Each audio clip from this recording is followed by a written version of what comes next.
बनू के थाना कैंट की हदूद से 5 मुआवजा एहलकार अगवा। वफाकी वजीर तवानाई अवैस लगारी का वजीर आला खैबर पख्तूनख्वा को खत। एहलकारों की बाजियाबी के लिए इकदाम की दरख्वास्त।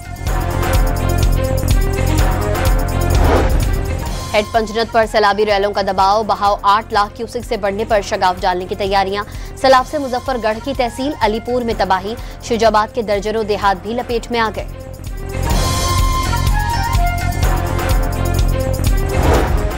वजीर आला पंजाब मरियम नवाज का रहीम यार खान की तहसील लियाकतपुर में रिलीफ कैंप का दौरा।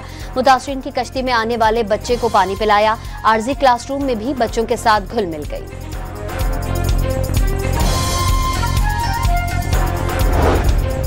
बानी पीटीआई के बेटों का वालिद की रिहाई के लिए अक़वाम मुत्तहिदा से रुजू। सुलेमान और कासिम खान ने खुसूसी नुमाइंदे बराए इंसदाद तशद्दुद के रूबरू अपील दायर कर दी।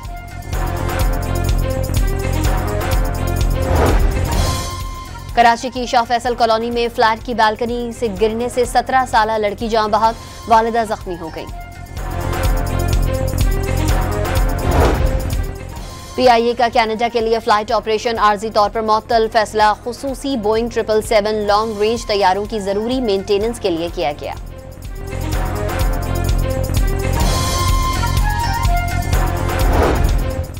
और एशिया कप में पाकिस्तान का फातिहाना आगाज। 161 रन हदफ के जवाब में ओमान की पूरी टीम को 67 रन पर आउट कर दिया।